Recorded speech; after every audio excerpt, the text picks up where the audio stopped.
This is AI Marketing Experts, where bold marketers and next-gen AI collide.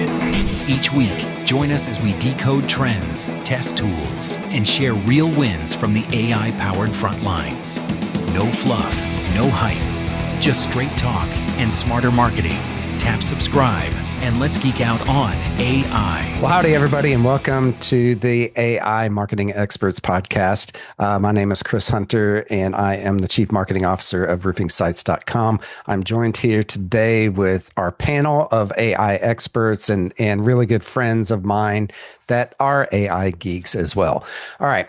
So we've got a lot to unpack here today, and we're just going to kick it off with, you know what? AI is pissing me off lately.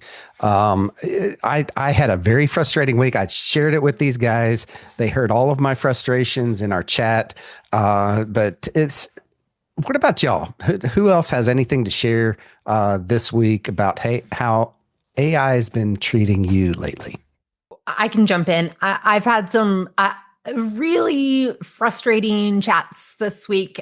More than chats, I've had just overall frustrating experiences with AI. One of the things that I was doing, even though I am in marketing, I don't do all of the, nitty gritty. Like that's my team. They're great at that. But I needed to know more about Google Tag Manager. Anyone that I know anyways, that has dealt with that is like, oh, that's a lot. That's, it can be very technical, at least for me. And so I was trying to use ChatGPT to understand it, to do some work in Google Tag Manager.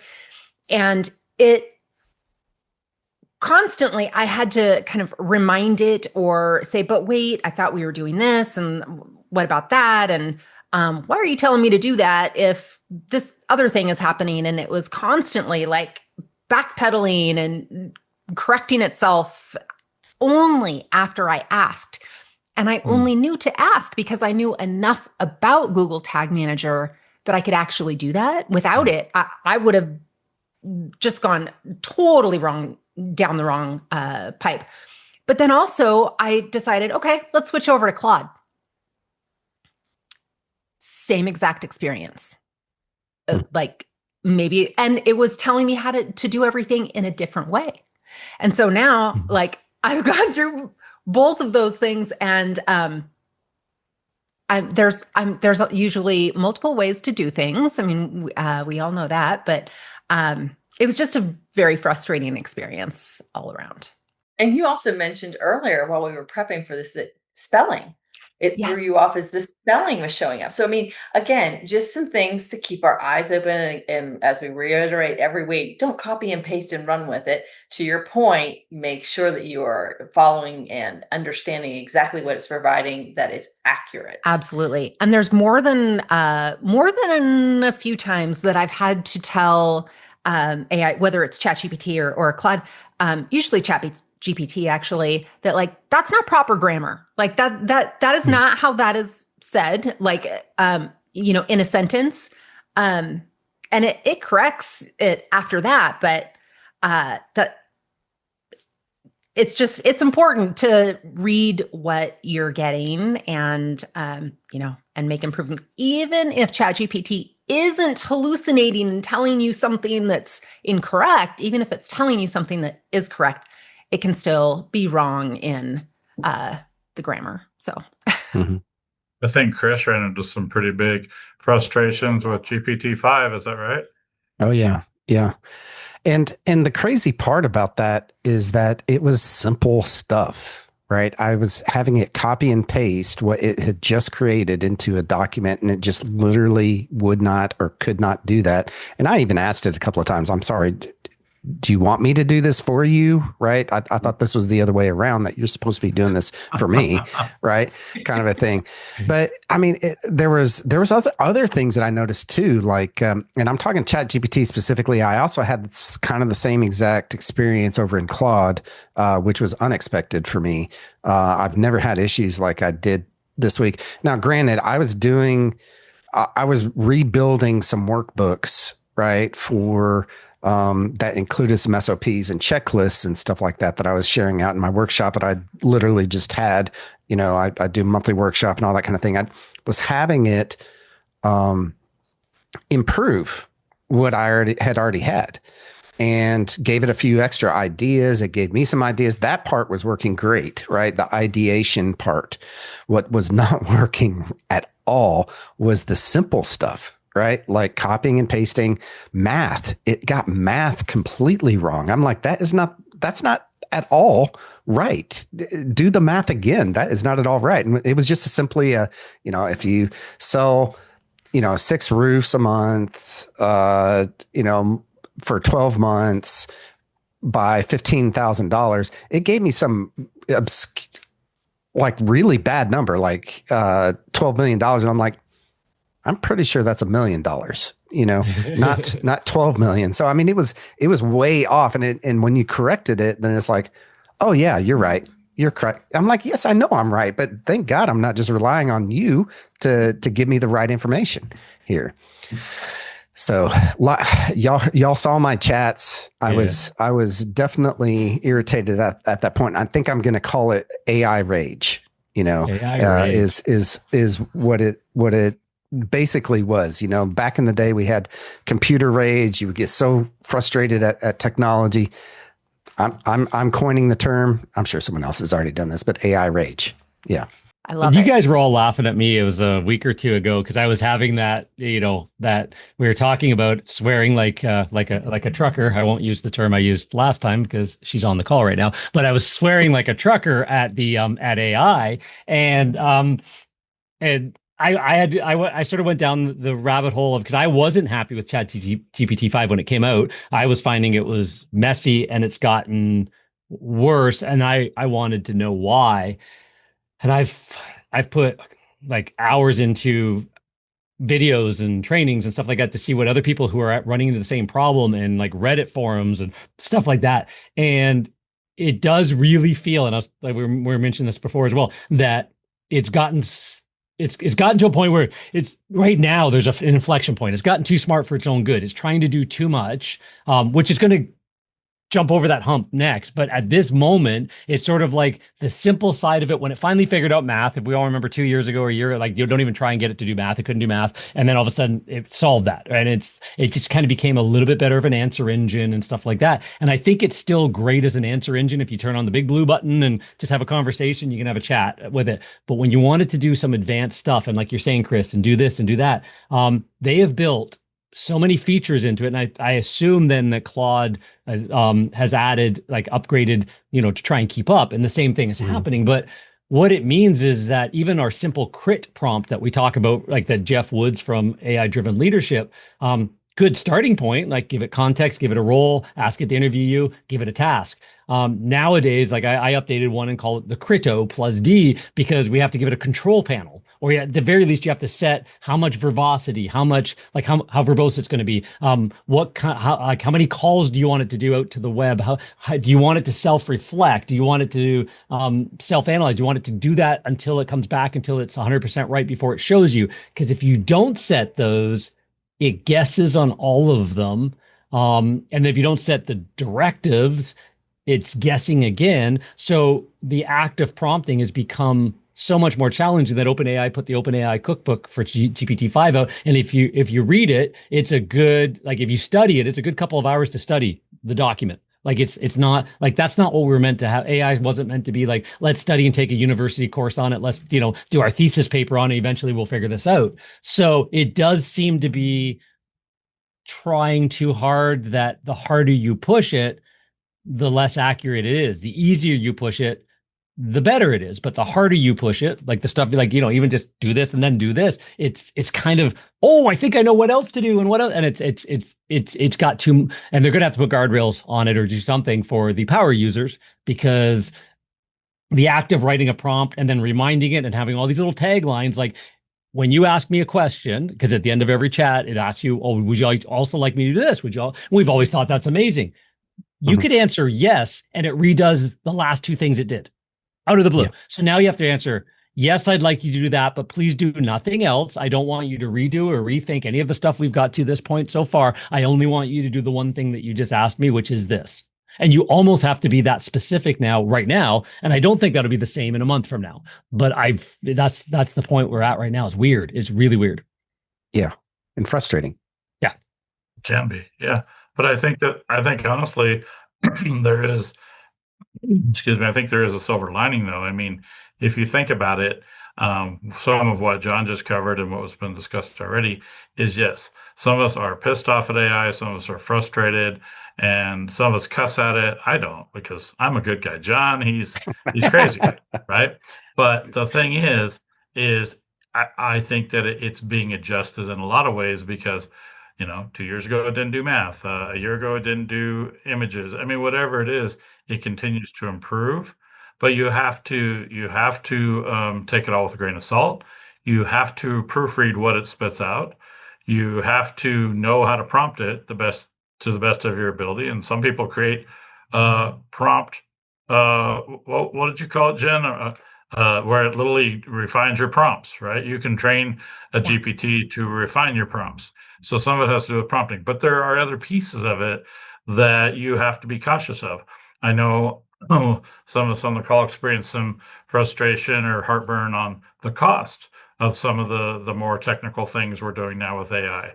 And I think that some of that will smooth out. But at the end of the day, we know that they're going to make money one way or the other, whether that's ads or whether that's tokens or whatever it is. So I think that it's almost like it's like some bumpy parts on the road right now. But I truly feel that there's hope, and I truly feel that none of us will be on the call if we didn't live, breathe, and feel excitement all the time for this stuff, even though so much of it is literally unknown where we're going to go next. I know that you may be watching this a week or two after the fact that we recorded it, but I mean, we've talked and touched on what's happening with AI browsers, with some of the outliers out there. But now, even just today, and we're hearing about Chrome is going to be an AI agentic browser, for a lack of better terminology, and we don't even know where that's going to go. But we do know that Google and Gemini in particular have continued to just blow our minds with improvements, whether that's Notebook LM or the fact that it integrates into a lot of things already. But what I'm seeing is it's going to be free. It's going to be living in our Chrome browser, which a large majority of people already have. And it's going to tie into your docs and your YouTube and your mail. And, some of these other AI browsers were already trained to do that. But now it's just going to become more and more commonplace. So again, we don't know where it's going to go, but I think that there's a lot of exciting times ahead and a lot of hope, but we're going to hit some bumps on the road as we go along. And on that point of positivity and sunshine and happiness that Brad brings to all of these conversations every time, who else has had a positive experience? I got one I'm going to share in a minute, but who else has got a positive experience they've had with AI where it just did, like, where you used it for its use case and you went, damn, that was way easier? Well, I guess I'll say in the meantime, when I'm seeing ChatGPT 5 giving me some hiccups and stuff, what I've done is started to stack. And actually, we've done a few webinars. Activation has done a few webinars to kind of train on stacking. So we start with our research with Perplexity or Gemini. And again, like Brad was just rolling out, what's coming down the pipeline with Gemini really strengthens that because they've taken in what people have been searching for, et cetera. So from that information, then I just turn to ChatGPT for ideation. So that's where we just kind of fine tune things. And from those results, then I stack it over and move it to Claude. So I had not run into any hiccups with Claude that had been mentioned, but I've had great success with, again, just kind of going from one to another and knowing what their strengths are.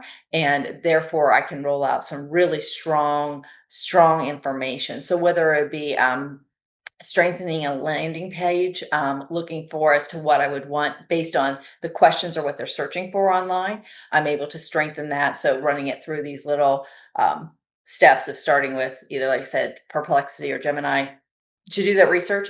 If I want to know what's trending, Grok, I've used Grok quite a few times to find out. I know I was at an industry event this week and going to Grok to say, hey, what are the growers asking? What are they looking for upgrading their planters for next year? How are they getting along with harvest? Fabulous information that I was able to take then and move forward with whatever content I needed this week. So I'll throw that little ray of sunshine in as to not relying only on one, but going and knowing what the strengths are from them and stacking them really made a powerhouse. Look at Laura and Brad being rays of sunshine, and everybody else is mad. Our little win of the week. We do EOS, and we're self-implementing now. We had a EOS facilitator help us for the first year, and we're self-implementing now. And we got to a point where, like, this week was our last quarter's coming up, October, November, December, so we have to do our rock sessions. So I've got a GPT fully trained on the full EOS system, but it also has our master prompt of our company. So it knows our products, it knows our team, it knows our accountability chart, if you know EOS and stuff like that. And so we're on this meeting, and my ops manager, Crystal, is sort of running the meeting, and we kind of got through the good news stuff and all that, and we're kind of breaking it down to see what we're supposed to do next, and we're going through some of the documents and the workbooks that we have and stuff like that. And I said, pull up the GPT. She said, what? I said, just, you're our facilitator. Like, we're doing this. What do we do next? And it says, who's all in the meeting? Crystal, John, and Natalie. Perfect. In one sentence, each, tell me each, in one sentence, what is your biggest concern right now in the company? One sentence. It's being a facilitator. Gave it the one sentence. Okay, so now do this. Here's your next step. Do this, do this. And it was like, spend 5 minutes brainstorming some rocks and stuff like that. And we're going like, could you give us some starter ideas? You have this products, you have these services, you have these issues, you have this stuff. And we're like, oh, like, we look at going, yep, number 1, number 3, number 7. No. Within 2 minutes, it was as if we had a facilitator in the room going, okay, well, you guys told me this before, so how be this and this and this and this? And it applies to what John said. It also applies to what Crystal said, and it applies to what Natalie said. So now our next rock meeting next week, we just have what homework would you assign? Because we're running out of time. It's a very structured EOS. Like, when the time hits, you're done. And we're running out of time. We need, what would our homework be for the next meeting? John, this is your homework. Crystal, this is yours. Natalie, there's yours. And it's like, that's doable. Thanks. And it was just like, we just had a facilitator for our small company, can't afford the $5,000, $10,000, $20,000 a quarter for an EOS facilitator. But we just had a facilitator walk us through that next step of the rock planning session. And then when that goes to our service delivery team and they get to assign their rocks to ours, we now have a facilitator to help them. I'm now with the service delivery team. Let's help it. And we just share the screen and off we go. So that was a huge win for us. It was just like, we use it every day, and it was still eye-opening how accurate it was to our business and our needs, and the clarity it provided, because it's well-trained. That's awesome. Well, and John, if in 5 seconds, 10 seconds, you can tell people that EOS is not a rock band or something, explain what EOS means. That's ELO. That's right. Not EOS. That's right. So what is it? Entrepreneurial Operating System by Gina Wickman. Yeah. So it's, and I'll just throw in there just in case, because this is kind of breaking news, I guess. If somebody's listening to John and go, well, wait a minute, okay, we built something not in ChatGPT, but we built something in Google. Gems are now shareable. So that has just been rolled out, that if you have, and you know that your teammate would need to share that, now that is an option with Google. Oh, cool. Can you tell us more about gems, Laura?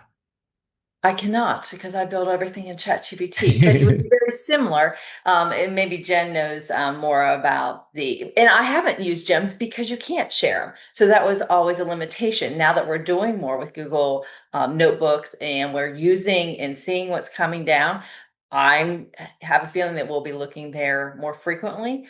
So it was just a nice announcement to hear that they're going to be shareable. But Jen, have you used them, or Chris? The gems? I've used them just a little bit, but same as you. They weren't shareable. So when I'm doing stuff in AI, I'm thinking about how it can scale and work with the team, and so I'm things like that make a difference. But I think that kind of a little bit about what I'm taking from this conversation so far is that really, number one, AI rage. Love the term. It's a real thing. Love the term. It is a real thing when things get frustrating. But remember, this is my positivity here. We're still in, even though we've been using it for over 2 years now, actively, like really actively for over 2 years. We're still early days. So this is like, we're really dealing with AI in its infancy. And those of us who, are old enough to remember life before the internet, the internet was not stellar when it first started. It took years for it to actually get good. And so, have hope. It will get better. It will get better. There's something else I was thinking of, but also AI, it's unlikely that we can get all of our needs met from one platform. And so really being platform agnostic in as many ways as we can, it can really make a big difference to help us get the best, output overall, the best performance, for our businesses one way or another. I think so. One other thing that I would like to mention regarding what rolled out with what's coming with Google, and while somebody might be watching this and it's already out there, is to know, again, because I know that John's going to cover some really important stats here. And I think we as small business marketers need to keep in mind is that how Google's going to provide that information. They're going to have follow-up questions to the side. They're really going to offer up, like one of the examples I saw from Google was if you happen to be searching for any type of a mattress, they might actually say, ask about the warranty. So it's not only answering your questions, it's saying, here are questions you should be asking. So again, having those very user-friendly, frequently asked questions, as John and many on the team here has mentioned before, we have to be listening to our customers. What are they asking? There is a reason behind that. So if we can start preempting and having that available, it's just going to put us ahead of that game. And I don't know whether, Chris, you have anything to add before John goes into some of these amazing or crazy stats, or I don't know what category to put these stats in, because they were a little surprising, as well as, something that we can all take. Yeah. So as long as we're all sharing wins, I did have a win. It wasn't all AI rage this week, right? It wasn't all that. So here's a little quick win. It has nothing to do with marketing, but it has everything to do with Manus, right? So I used Manus to this week to really shortcut a task that had been sitting on my plate for a while. Okay. My wife's birthday is this weekend, and she told me a month ago, and I should have done that a month ago, right? But that's just, sorry, but she told me a month ago that she wanted, for her birthday, she wanted to go to an Astros game and take the kids to the Astros game, right? So, right, I'm getting down to crunch time. I'm like, so I gave Manus a task to find me, and I gave it, specific guardrails, if you will, of what I was willing to pay. Go find me tickets 5 in a row, that seats in a row at the Astros game. It asked me a few questions. I answered them. It did its thing. I went and did my thing. I came back to it later, because I don't know how long it took, honestly, but I came back to it later, and it had found me several options, that kind of thing, but it recommended me this one section because everyone had rated it really, really high in this one section and all that kind of thing. I clicked on yes, go ahead and buy. And it went all the way through the steps of me logging into its browser and putting my details in there for credit card and all that kind of stuff. And it went ahead and bought it for me, sent it to my email. They're sitting in my inbox right now. That's basically a task that I would have given to an executive assistant, right? To do, go find me the best seats for this budget, whatever it is, right? Kind of a thing. So that's my win. That was kind of a cool little, oh, this is kind of the start of where we're heading with this whole thing, go do this one task, and it did it very well. That's awesome. I was trying to use a browser to do the one thing, like all these browsers that I tried. Manus was the one I didn't try. Dang it. So they have their own browser now too? It's not a browser per se, but it pulls open its little window, right? When it's doing the task, you give it the task, it'll pull open the window and say, okay, take over. And you take it over and you do whatever it needs you to do, like log into something or whatever. Once you're done with that and you give it control back, then it just goes out and does whatever you need it to do, kind of a thing. And Chris, to clarify that for any of our viewers or listeners, when you're saying that it gives it over to you, my understanding, and when I've done it before, is it literally that puts the privacy back on. So in other words, I'm not handing it my credit card. I'm not handing it any of that information that I don't want out there. That's the reason why, as Chris is saying, it handed it over to him. He was able to put that payment information in. It stayed on his side, and then it went forward to finish the task. So just so, again, our users realize that do not put your credit card in. You do want to, again, we're going to preach privacy, and security as much as we can to stay on top of it. That's 100%. right. That's right. Same thing with passwords. Yeah. John, do you got some stats for us? Yeah. So OpenAI came out with a usage study on what people are using. There's 700 million weekly active customers using ChatGPT, doing 18 billion interactions, right? So think of that volume. And what they did is they took a huge data set, millions and millions of conversations, and came up with what's it actually being used for. Because we've talked about it before. Well, it's obviously these power users and these geeks and these businesses are using, ChatGPT and stuff like that. And, maybe consumers will catch up and start using it. And the shocking part to me was it's exactly the opposite. So 48% of users are asking for quick how-tos for around the home tips. So people are asking for instant answers on how to remove a red wine stain from a blouse, or how to clean, gutters properly, how to do like things like that. They're asking how-to questions. So on a business perspective, Laura mentioned it earlier, those FAQs on your website, answering those questions, having interactions about that, and testimonials and happy customer stories, and just like the short snippets, the more fuller, gives AI ingestible data to be able to help answer. So they might not make it to your website, but they're citing you in there. And we talked about last week that Google, to play catch up and jump ahead again, is going to be putting ads into the generative AI output. You're going to allow you to put ads in there, which turns Google Ads platform into an AI. You're feeding the AI with your ads. Like you're actually, and it's not just using you and your ads. It's actually going out and pulling all the rest of your content as well. So it's really, you're kind of creating a feeder system there.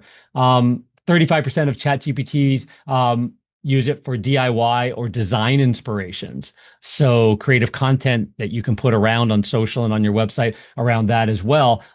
It's pulling from those like colors and designs, and so if somebody's looking at upgrading their back patio and stuff like that, and they're looking for some inspiration and ideas, that should be on a hardscape, landscape, patio builders, local builders website. Even if they don't sell the furniture, they should be talking about, oh, by the way, if you're designing your back patio, here's what, and then maybe even have go to Manus or go to an implementer or something like that and get that tool built where they can come to your website and design it. And by the way, would you like help building the hardscape around that, right? Kind of idea. Oh, would you like a fountain in the corner as well?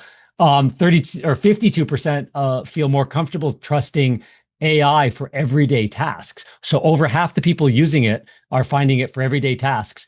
They're comfortable in the environment of AI. So for scheduling or planning or things like that. So if they're willing to use it in their everyday life, talk to AI and have it do things, remember things, task things, we should be doing that on our websites or our clients' websites. And the big one, 60% of consumers use AI on a regular basis, but only 30 to 35% of small businesses do. So consumers are using AI twice as much as businesses are right now. And I would have thought that number was flipped. So, so there is a first mover advantage. The stuff we've talked about for every episode and transcripts of the calls, Nancy at the front desk, and take the transcripts at the end of the week and give her a sales triage and a way to improve some of the conversations every week and stuff like that. A nice, simple use case, but consumers are using AI for every, taking pictures of their food and going, how many macros is this? And businesses aren't using it anywhere near as much or enough for the simple tasks like that. So there's a gap, but also if it's only 30%, there's a first mover advantage. You can jump ahead of your competitors by just being more efficient. I am not trying to, promote necessarily like using any of us, but also, I think that there's this gap with business owners, small business owners, that they, they might use it personally, but they don't know how to implement the larger, the processes and things like the transcripts, John, that you just mentioned. I think that businesses would love to do that, but they're like, oh, I don't know how to do it. I'm just learning how to use, voice chat on my phone with it. And so just to our listeners, experts, there are experts, whether it's us or someone else, there are experts that can help you do those things. Yes, That's very exactly good point. right.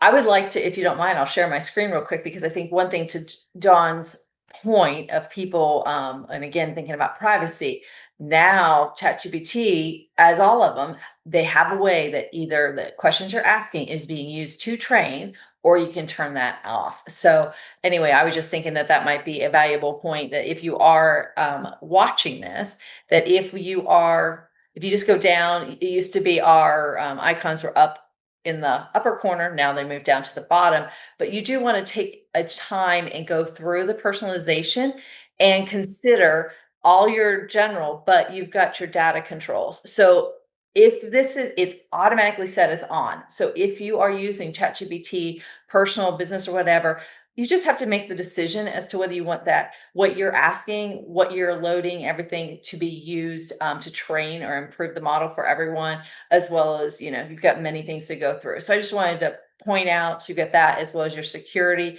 Go through that. Take the time to understand what they are collecting from you. I think that's very valuable, again, to just kind of be aware.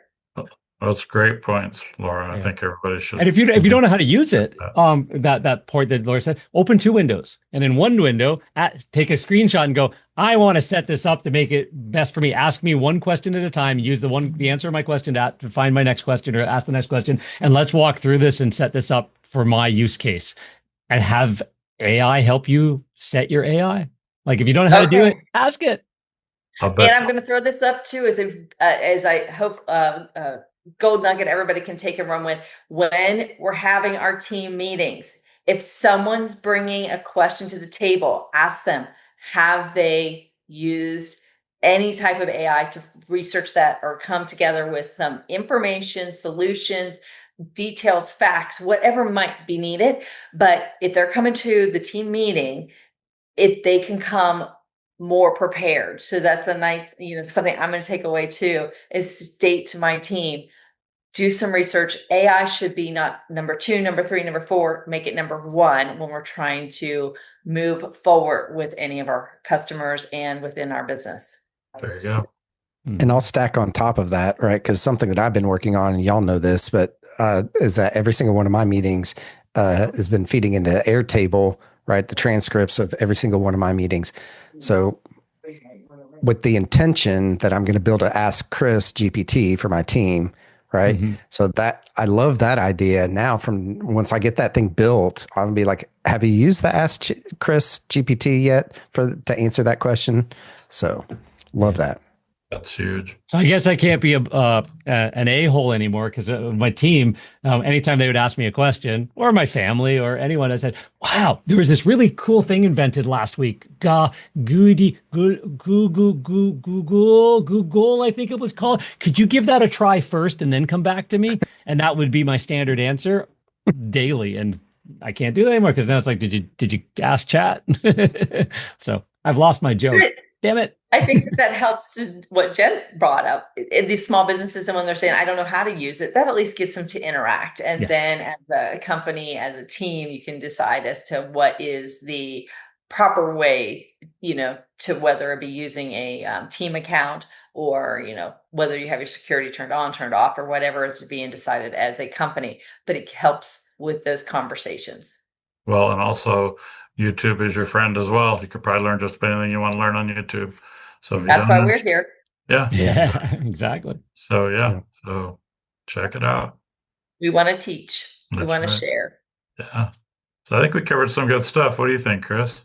No, I think we did. I think we're coming up to almost our time here, and I think that we covered a lot of ground. I just want to add one more thing on the whole guardrails and all that kind of thing with AI and ChatGPT 5 and all of these other AI assistants, right? LLMs, whatever, the chat stuff. I think that it's actually, and I was thinking about this when you were talking about it, John, is that I think that we've taken a step backwards because they've taken such a huge step forward, right, with it. It's almost like an employee after you train them. Why would I have to tell you every tiny little detail after you've been trained? We've gone through it. You understand it. I give you less details when I say, hey, go do this task. Right. Again. So it seems like a huge step backwards, and that's just me. And I'm just going to leave it at that. But hopefully they get it all figured out here pretty soon is what I think, what I hope for. Yeah, it'll get sorted out. Yeah. So, well, anything else to add before we jump off here? I think we're good. All right. Well, share. Yeah, absolutely. Right. Yeah. Well, that's going to do it for another episode of the AI Marketing Experts. Thank you all so much for tuning in, listening to us, watching us, wherever that you're at right now. Make sure that you click like, subscribe to us, all that kind of stuff. Keep on coming back because we're going to be doing more and more of this kind of stuff every single week. So come on back. Every Friday, I think, is when we drop episodes. So we'll see y'all later. Have a great week.